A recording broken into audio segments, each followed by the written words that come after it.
반갑습니다. 송주준입니다. 윤석열 정부의 장관 후보자에 대한 청문회가 굉장히 시끄러웠죠. 지난번에 우리가 예전에 기억이 나는 한동훈 장관에 대한 청문회와는 사뭇 좀 다른 모습이 분명히 있었습니다. 아무래도 이제 민주당 쪽에서는 뭐 별의별 건수를 다 들고 와가지고 어떻게 해서든지 간에 트집을 잡고 지금 뭐 비판을 하려고 하는 것 같은데, 저는 솔직히 얘기해서 민주당이 하는 소리를 단 한마디도 듣지 않았습니다. 아예 그냥 들을 가치도 없는 소리이기 때문에 그래요.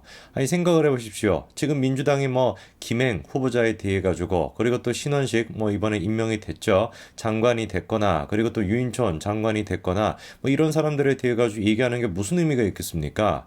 뭐 민주당은 모든 것들이 그냥 딱 한마디로 정리가 되는 거예요. 지들은 뭐 했다? 이재명, 수많은 그런 범죄 혐의가 있는 이재명을 방탄하기 위해 가지고 민주당 전체를, 국민들의 그렇게 표를 줬던 거를 싹 다 그냥 말아먹었다라는 거, 이거 한 가지만 보더라도 그냥 뭐 대화가 끝나는 거 아니겠습니까? 뭐 김행에 대해 가지고, 유인촌에 대해 가지고, 뭐 신원식에 대해 가지고 별의별 얘기가 나온다라고 할지라도 사실 그 얘기 같은 경우도 따져보면은 별 볼 일 없는 얘기들이고, 그리고 또 말도 안 되는 주장에 불과하지만 설령 그렇다라고 할지라도 이 모든 이야기들이 누구 한 명으로 그냥 게임이 정리가 되는 겁니까? 이재명 한 사람으로 정리가 되는 겁니다. 일단 대통령실에서 신원식 후보자랑 그 다음에 유인촌 후보자 두 사람 같은 경우는 임명하기로 결정을 했습니다. 다만 이제 김행 후보자 같은 경우는 조금 더 지켜보겠다, 여가부 장관 후보자로서 조금 더 지켜보겠다라는 입장이 나오고 있는데, 특히나 이제 그 김행 후보자 같은 경우는 논란이 됐던 게 바로 이겁니다. 김행, 주랭랑 이 두 가지를 합쳐가지고 뭐 김행방 불명이다 뭐다 뭐 이렇게 뭐 여러 가지 지금 뭐 비아냥거리는 얘기들이 나오고 있습니다만, 언론사들이 얘기하는 것처럼 정말 김행이 주랭랑을 친 게 맞는지, 아니면 우리가 알지 못한 맥락이 있었던 것인지, 일단 MBC가 정리한 영상부터 한번 보시죠. 아니요, 조용히 하시면 진행하겠습니다.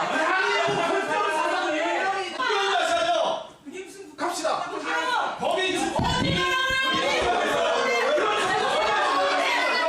요게 이제 그 파행이 되기 직전에, 김행 후보자가 자리를 뜨기 직전의 모습이었어요. 국민의힘 쪽에 있는 국회의원들 같은 경우는 위원장한테, 권인숙한테 사과하라라고 요청하고 있고, 그 사과를 받아들이질 않으니까 결국에 이제 자리를 뜨게 됐다라는 것인데, 그러면 이 사건의 진상을 보기 위해서 뭐부터 살펴봐야 되겠습니까? 도대체 뭐 때문에 사과 요구를 했던 것인지, 권인숙이가 어떤 만행을 저질렀는지 그거부터 따져봐야 되겠죠. 이 자료 요청과 그 속에서 이렇게 밝히고 싶은 것들에 대해서 적극적으로 협조하지 않으시면서, 그것에 대해서 문제 제기하는 것에 대해서 고발하라 이런 식으로 반발하고 이러시는 거는 정말 적합치 않습니다. 차라리 제가 어떻게 아니라고 입증을 하겠습니까? 입증을 제가 하셔야죠. 아니 제가 후보자님이 하셔야죠. 그걸 아니 자료 제가 제공을 하셔서 그 사건과 관련이 입증을 하셔야죠. 없습니다. 입증이 되면은 깨끗해지는 일입니다. 내가 하지 않은 일에 대해서 어떤 식으로 증명을 하라는 것이냐?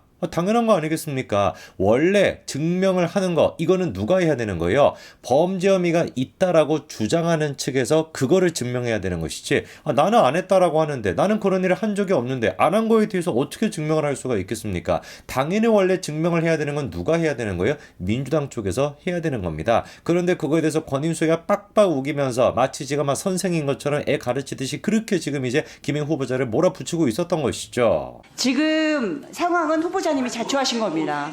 그러면서 여기서 고발하라는 말을 이렇게 함부로 하시면 안 됩니다. 아니 저를 자세에 형사범으로 대해서 몰고 있지 않습니까? 자세에 대해서 제가 여기 지적을 하는 와서 거죠. 지금 범죄자 취급을 당하는 것이 지금 그러면 자료를 공개하시는 아니 딸은 본인이 이렇게 감당을 못 하시겠으면 거기에 대해서 자기가 대응을 하시라고요. 지금 전혀 못 하시고 계시는 거잖아요.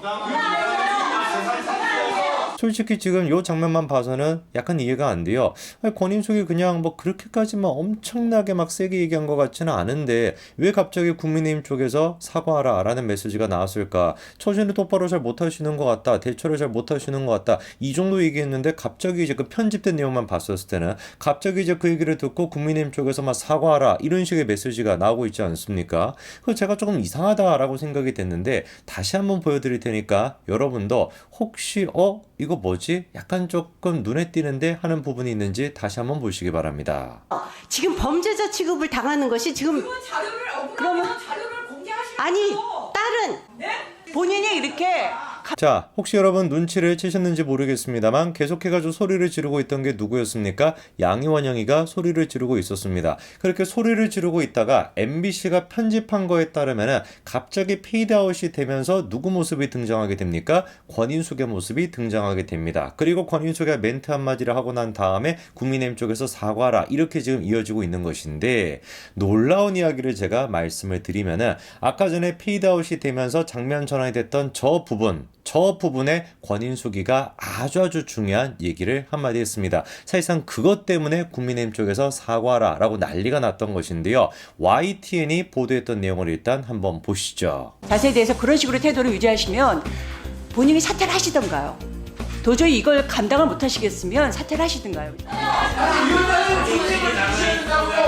지금 중립을 지키면서 하는 얘기입니다. 이제 정확하게 여러분들이 이해하실 수 있을 겁니다. 왜 도대체 국민의힘 쪽에서 그렇게나 권인숙에 대해서 사과를 해라, 그리고 사퇴까지 해야 된다라고 요구했던 거예요? 이유는 간단한 겁니다. 위원장이라고 하는 사람이, 위원도 아니고 위원장이라고 하는 사람이 후보에 대해 가지고 사퇴하시든지요 라는 식의 발언까지 나왔던 거, 그게 진짜 파행의 원인이었던 겁니다.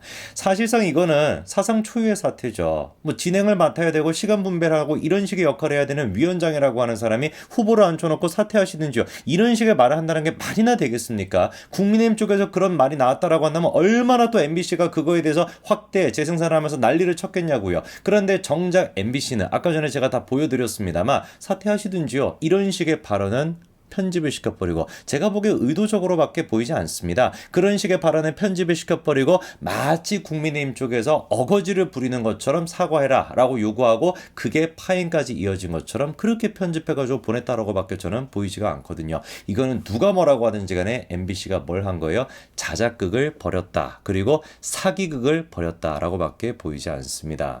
저는 권인숙이라고 하는 이름이 아마 영상을 보시는 분들도 좀 익숙하실 것 같은데요. 이번에 아까 그 김행 후보에 대해서도 계속해가지고 입증해야 된다, 뭔다, 뭐 이런 식으로만 떠들어대지 않았습니까? 근데 딱 이 모습이, 딱 이 권인숙의 모습이 한두 번 나타난 게 아니라 과거에도 그대로 나타났고, 그때는 대상이 누구였습니까? 한동훈 장관이었습니다. 아니 의원님, 아니 어떻게 검사가 입증 책임을 여기서 의원님, 피고자라고 의원님, 말씀하셨는데 입증 아니, 책임을 100%를 질 아니 거라고 아까 제 그런 말을 식의 왜곡해서 잘못된 얘기한다면 소통을 그렇게 하면 얘기하시면 안 말입니다. 되는 거고요. 평생을 검사 생활을 해왔던 한동훈 장관한테 수사를 해본 적이 있냐라는 식으로 물어보면서 입증 책임이다 뭐다라고 떠들어댔던 게 바로 누구였어요? 권인숙이었습니다. 그리고 그때 권인숙이가 한동훈 장관이 계속해가지고 무슨 소리 하시는 겁니까? 제 말을 지금 잘못 이해하고 계시는 겁니다 라고 하면서 설명하려고 할 때마다 어떤 모습을 보였는지, 어떤 진짜 암적인 모습을 보였는지 여러분 다 기억하고 계시죠? 그럼 아니, 들어보시라니까요, 제 아니, 말씀을. 제가 묻고 있잖아요. 아니, 아니 저는 지금 아니 저한테 말할 기회를 좀 주셔야 되지 않아요? 폭행협박은 의원님 제 말 끊지 마시고요. 한번 들어보시면 안 돼요? 이거만 한 가지 말하자고요. 왜냐하면은 아니 제 말 들어보시면 어떨까요? 것에 대해서 우리는 내심이라고 정한 적이 없어요. 그것은 굉장히 이제 법무부 장관 예, 답변하십시오. 제 말씀은 자 내심의 문제고, 그러면 둘 관계에 있어서 의원님 끊지 마시고 참 아니 참, 네. 전제가 너무 잘못돼서 아니 좀 법무장관이 이렇게 말하면 안 되는 거라고요. 아니 권인숙 위원님이 의원님, 묻는 것만 제가 얘기해야 되는 건 아니잖아요.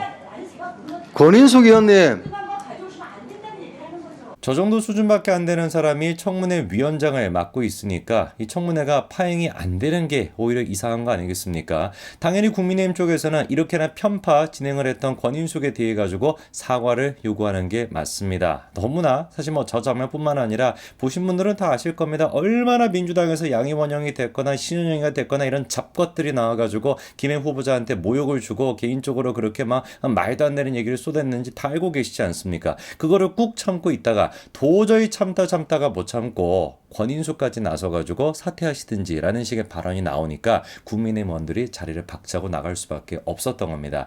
이번 파행의 책임은 당연히 권인숙과 민주당 의원들한테 있는 것이고, 이 부분에 대해서 저는 솔직히 뭐 개딸들이나 그리고 이제 뭐 MBC나 뭐 등등등 이런 언론사들을 설득하고 싶은 그런 생각도 없습니다. 원래 인간들은 마팅이 가 있는 인간들인 거고요. 이거를 우리가 바로잡을 수 있는 길은 뭐밖에 없다? 총선에서 승리를 거두는 것밖에 없다는 겁니다. 대통령실 또한 마찬가지로 지금의 개딸들의 눈치를 보고 자시고할 것이 아닙니다. 눈치를 본다 그래서 지지율이 오른다? 택도 없는 소리죠. 이미 맛이 가 있는 인간들인데 눈치를 볼 것이 아니라 김행 후보자 임명을 강행하는 게, 강행도 아니죠. 임명을 하는 게 맞다라고 보고, 그리고 이 진짜 잡스러운 것들을 처리하기 위해서라도 반드시 우리가 총선에서 승리를 거둬야 될 겁니다. 여기까지 말씀드리겠습니다. 감사합니다.